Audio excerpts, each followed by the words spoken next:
Welcome to Combat Sports in Africa. Today we're talking about the IMMAF Africa Championship, which just wrapped up this weekend in Luanda, Angola. Our guest is Team Namibia's Veja Hinda. He fought and won the silver medal in the men's featherweight division. Hello, Veja. How you doing? I'm well, thank you. Thank you for having me. It's always good speaking to you. Yes, it's always good speaking to you as well. This is our second time doing the interview. I have a bunch of questions, obviously, to ask in regards to the IMMAF Africa Championships, which was very exciting this year. There was a lot of support, as we were saying just before I hit record. There seemed to be a lot of support coming out of Namibia for the team as a whole. Talk to us about that. So obviously after the world champs earlier this year and the previous African champs, the sport is starting to grow within Namibia, and people are starting to find out a lot more about what the sport is all about. So with them having a better understanding of what MMA actually is, the support is it's bound to grow. So now, as soon as we got back, we had the media meeting us at the airport and interviewing us too. So it's all just a win-win.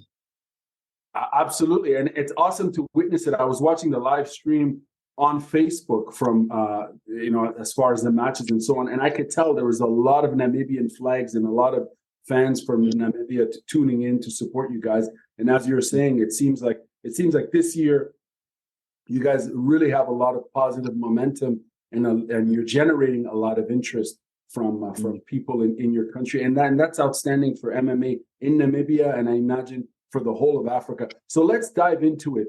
This year you secured the silver medal, which is a remarkable achievement. Congratulations.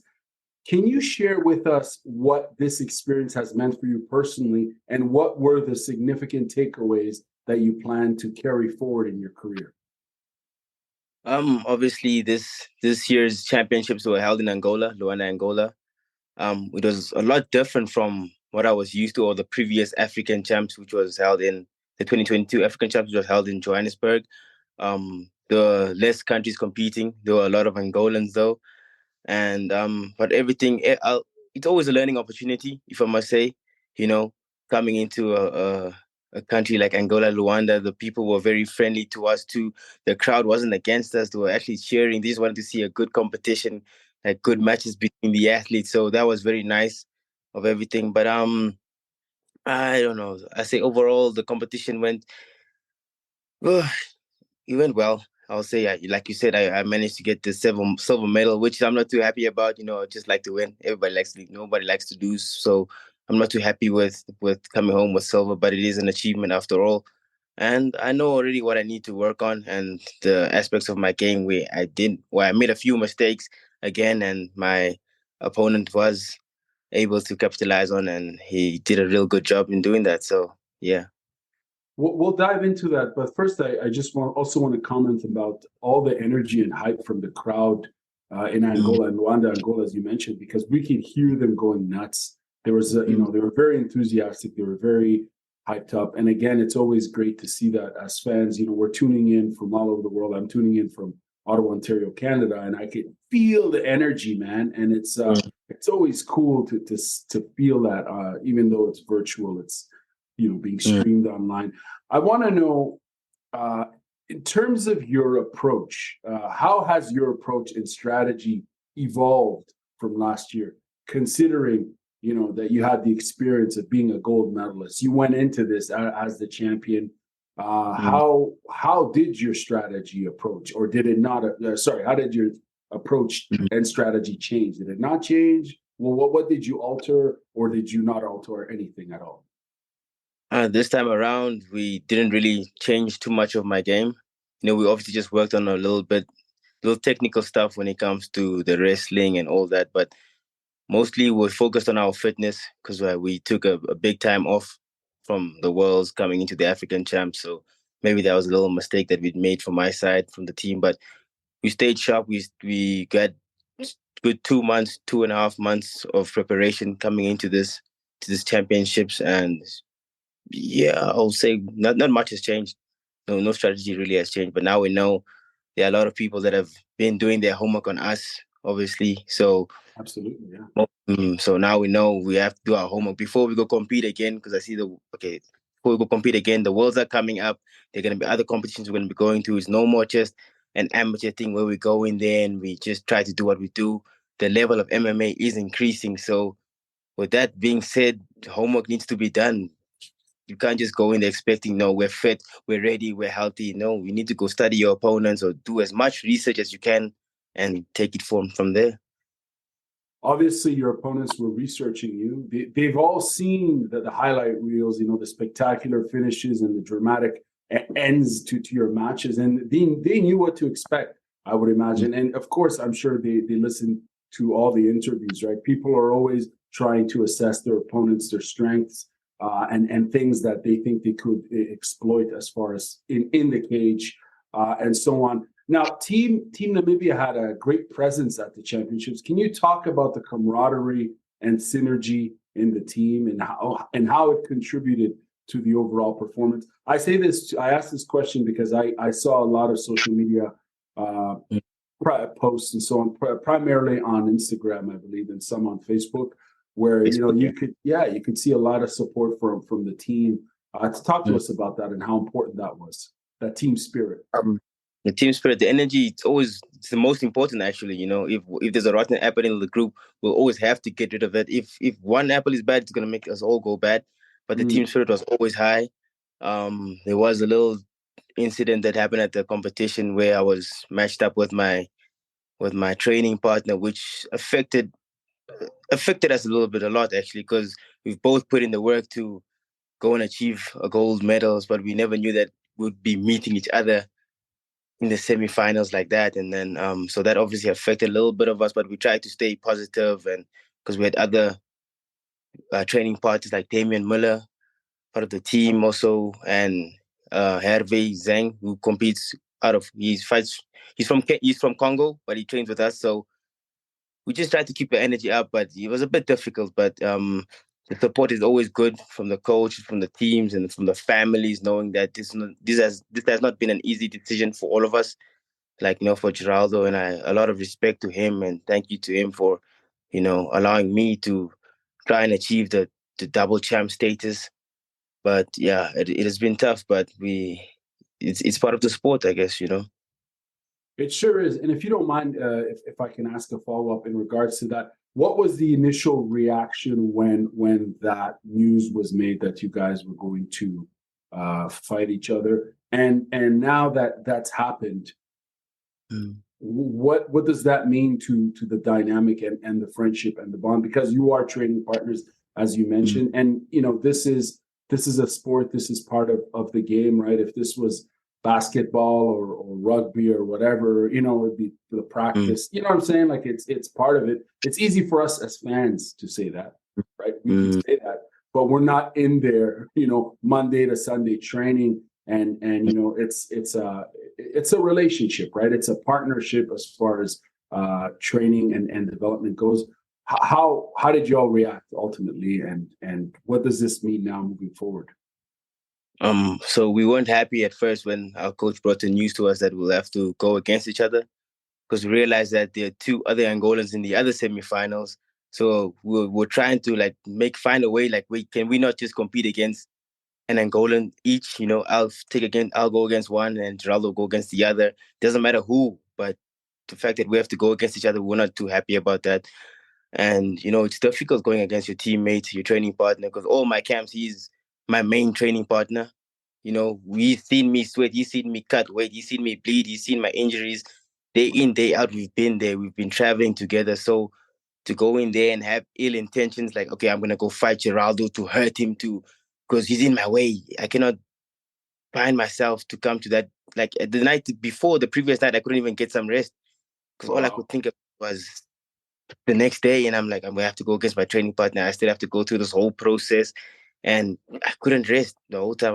I know it was just difficult. Overall, it was just difficult. I'm even struggling to speak now. It's a bit emotional because, yeah, but like you said, it is part of the sport. I still have to. Right now, we just got back yesterday, so I'll give him some time to be with his family and all. We do know that the Worlds are coming up, and I do need him as much as he does need me.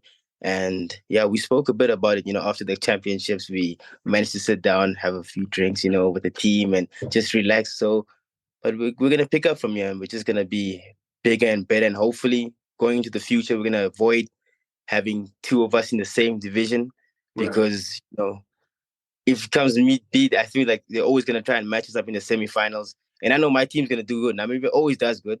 So if we're in the same division, we are bound to meet. So hopefully now we'll just be choosing different categories to be competing in. So I feel like that should be the way forward for us. Yeah, it would seem that would be the best approach, of course, because it is a tournament format and it's almost inevitable. There's a possibility that you could get matched up. And, we see this happen also on the professional side where promoters want to matchmakers, so on, want to book the best matches. And sometimes it involves teammates fighting, we're talking about professional MMA, and it's a reality, and it's not easy. Absolutely. I'm curious to know a bit more about Damian Muller, who won gold. This is a fellow teammate of yours in the flyweight division. Tell us a little bit about Damian, because I don't think he was there last year, right? No, right. He was supposed to compete, but then we had a jiu-jitsu competition where he actually he got injured, so that stopped him from competing or attending the. Right. Sorry, I think you did mention him then. You did mention him last time we spoke, right? Yes. He was in my corners. He was cornering me with my coach. I have a lot of pictures with him.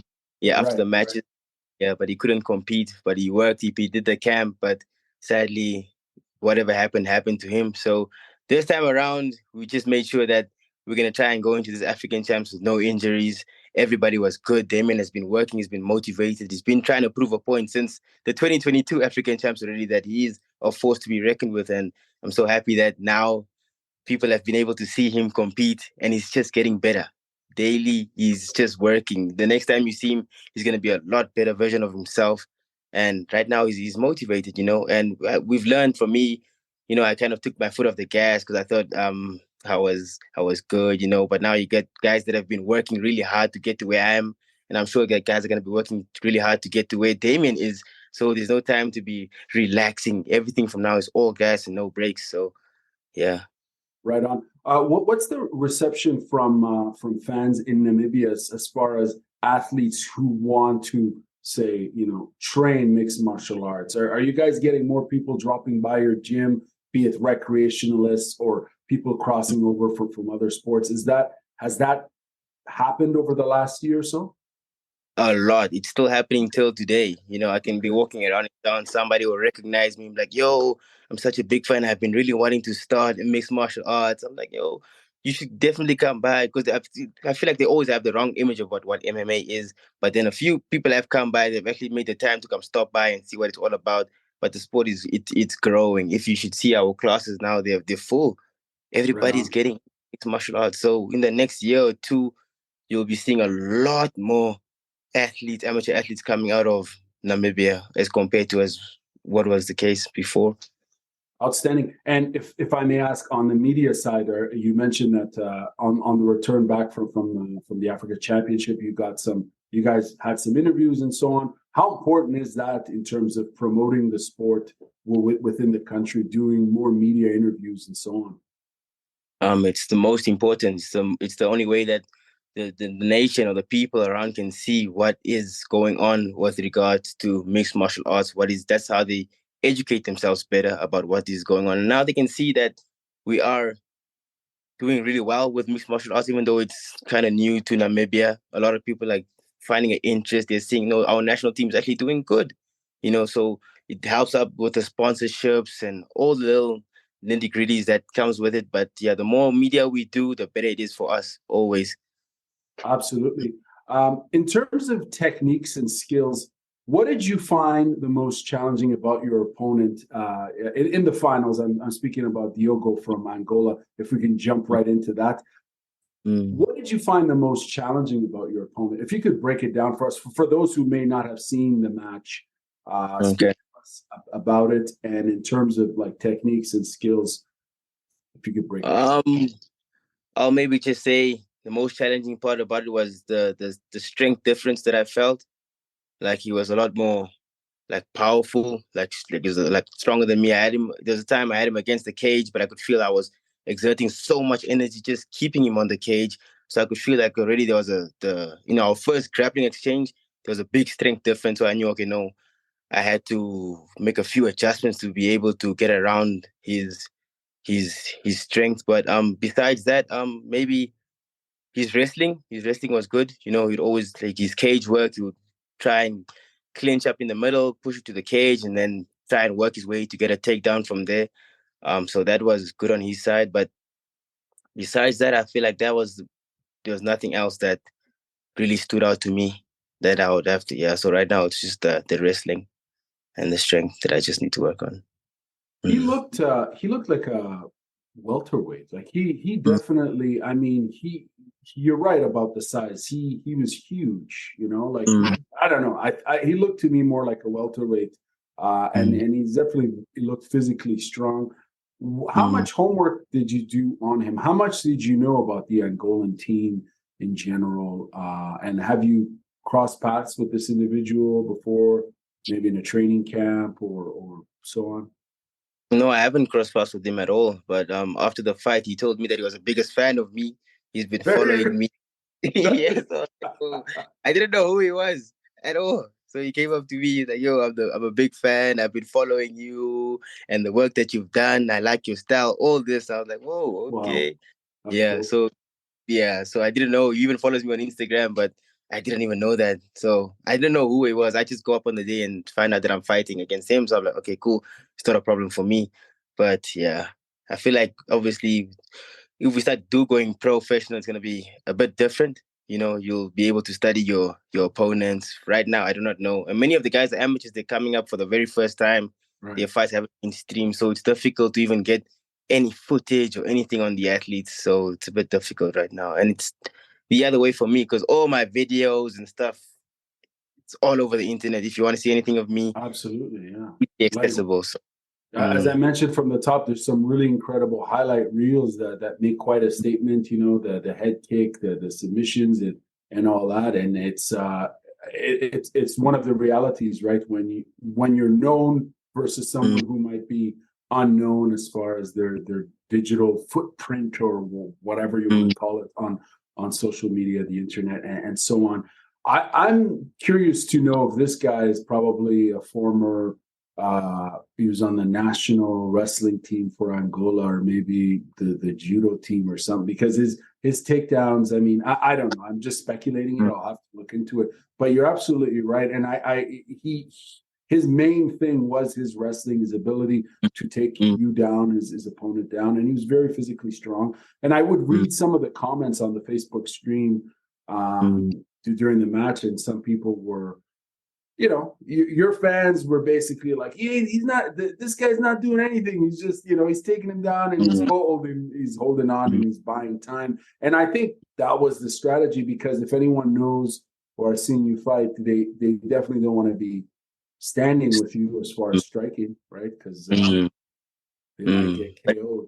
Sorry, go ahead. It is part of the sport, though. So obviously, the people who support me, they will be upset. They'll say he's still just taking down, he's holding, but it gets you the wins, man. That's how Khabib has been dominating half of the UFC and getting most of the wins. So it's good up to him. He did his homework and he was able to execute. Whether it was the most boring fight, or at the end of the day, you just need to get the win.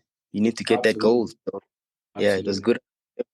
I wouldn't characterize the fight as boring. I don't know if people called it so, but I wouldn't. It was strategic on his part, or his tactic was pretty obvious, and I think it was a safe bet for him as opposed to actually standing and mixing up with you, in my opinion, as a fan. I want to shift to the topic of mental focus in the battle. Can you describe how you managed to maintain your focus and your resilience throughout the match, especially in those high pressure moments? Because you seem very calm, even in the intensity of it all. You didn't seem frustrated, or you know what I'm saying? Like we didn't see that. How did you maintain that focus?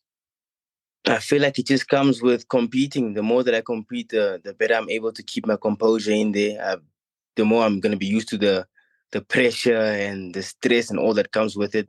In the beginning, I was panicking and stressing all over, but now the more that I compete, I'm able to like, okay, no, yeah, take a breath, relax, work from here step by step, So I feel like, I don't know, my coach too, them calling out instructions and being in that position before, it helps me keep my composure and stay relaxed. The more that I stress or get frustrated, the more energy I'll be burning, the more mistakes I'm bound to make. So there is no point in stressing and worrying about little things. So just have to just stay focused and just take it a step by step.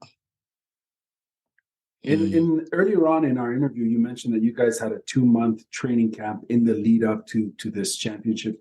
When you think back about that 2 months in training, what was the main takeaway from that training period in the lead up? Because you were coming into this tournament as the champion. And what were some of the thoughts that were running through your mind, and particularly in the training, what were you focusing on? I know you mentioned that it was just business as usual. It was typical training. But in hindsight, would you change something in regards to the preparation and the lead up to it?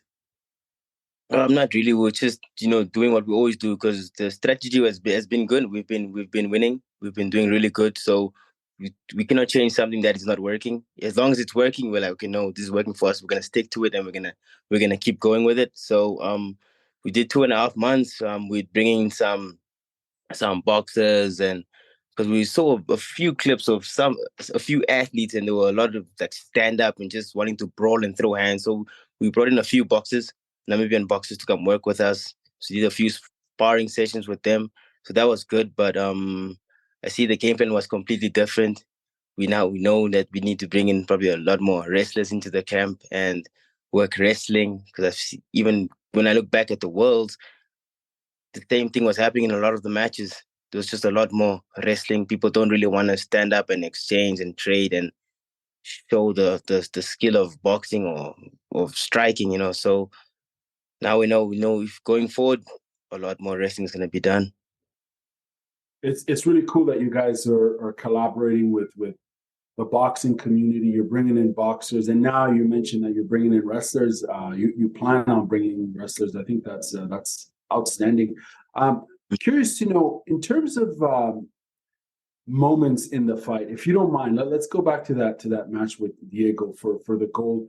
Can you discuss a specific moment from that particular fight where it was a turning point for you, either a positive turning point or a negative turning point? Like, have you gone back and watched the fight and taken notes? And I'm curious to know also what your coach said after the fight. Any feedbacks or constructive, criticism, etc. So in the very first exchange, in the first round, I felt good, but then when I wanted to initiate my attack, I saw that he panicked. The moment I moved forward, he panicked, and he stretched out his fingers, and he caught me in the eye. So I was like, eyes a bit blurry, but I realized that he's nervous. He's afraid of me. So I'm like, okay, cool. I'm gonna keep it going. And his pace was extremely high. Like, he was just jittery the whole time. He was trying to throw a leg kick, and then the whole time he's active. So I'm like, this guy's gonna be burning himself out completely. Like, at the end of the first round, I realized that I'm still fresh. I'm hardly even breaking a sweat. And I saw he's sitting there, he's taking deep breaths. I'm like, okay, whoa, there's a big fitness difference here. But then going to the second round, I thought, okay, no, I felt his power, I felt his speed, I've got everything down, his timing. But then he managed to change it up. No more kicks and throws. He wanted to just get into me, clinch me, and work the takedown. So from there, I realized, okay, no, it's gonna be a whole different fight now. Because even I was a little upset, because if you get a takedown, I'd expect you to be busy or active on top. Whether you're throwing one punch and then you're resting, or two punches and you're resting, or you're working for a submission, that's okay. But just to get a takedown and just hold on for dear life with no strikes or attempting submissions, the ref should be, guys, be active or stand up. So that was a bit annoying. Eventually, the crowd started showing that they're not too happy with how the fight is going. So the ref, I feel like he listened to the crowd more. Then he's like, okay, no, guys, stand up. So I'm like, okay, cool. That took a bit longer. So that was a bit frustrating. But I just say that I feel like my timing was completely off because I could see everything coming, all his strikes, his punches, kicks, I could see them coming, I could read them, but to get my counters going I felt like it was taking me that split second too long and that I was always going to be too late. Like I would try to initiate something, but I was just too late. I'm like, afterwards, I'm like, what was going on? I could read everything, I could see it, but I could just not get myself going to the south, to the Veja that I'm used to. It was taking a lot for me. Even my coach was asking after the fight, like, my boy, what's going on? What went wrong? You know, Eating, you could see I was blocking, but what went wrong? I was like, coach, I do not know. I was not present. I was trying my best to get myself going. My coach was in the corner during the rounds. He was telling me like, yo, Veja, you need to wake up. His instructions were like, Veja, you need to wake up. You need to wake up. And I'm like, I'm trying to get going, but it just, I don't know if it's ring rust or taking 7 months off from competing before going again, or I don't know what it could have been, but it was just a lot. It was very difficult for me to get going. I would say that wasn't my best performance ever. So yeah, but now I know hopefully I'm gonna be a lot more active. But I see we've got a month till, or about 2 weeks. I know 2 months before it is world champs again. So Right. during this time, sorry. Yeah, no, right. Please continue. The world. Yeah. During this time, I want to be as active because I've got no injuries. I'm good. I'm healthy. So if there are any competitions happening, I want to be preparing myself more. Let me feel that environment again, the cage, just competing. I need to have that competitiveness back in my life again. Then I feel like I will be back a lot better, a lot stronger, a lot sharper, like everybody's used to. So it's coming soon. Right on. In terms of, if you could talk to us, the African Championships, it brings together some of the best fighters on the continent. What are your thoughts on the overall standard of competition? And where do you see African MMA heading in the coming years? Obviously, at this one here, we had a ton of Angolans. They won a ton of medals. I think they potentially even set a record. How would you rate the overall level of competition, the depth of talent from what you saw? I'll say the level of competition at the 2022 African Championships in Johannesburg, the level of competition was high. Like we had a lot more countries competing. We had the likes of Lewis Mataya. He was extremely sharp. He's good. We had Mario Silva in the bantamweight. He was extremely good. He was sharp. He's now double champ. So good ups on him. We had the South Africans back in the flyweight division. Filani was the champ. The level of competition was high. This time around, we didn't really see too much. There was a lot of like walkovers or buys and people just being pushed through to the finals, and there was no real competition. That's why that's why they were not really posting as much about. People have been asking, what's going on with the competition? Are you guys competing? Are you guys doing what? Are you guys doing what? But I feel like with the years to come, obviously it's still growing in Africa. So next year is probably going to be a lot better. I see that Namibia has been granted the hosting rights for the 2024 African. Yeah.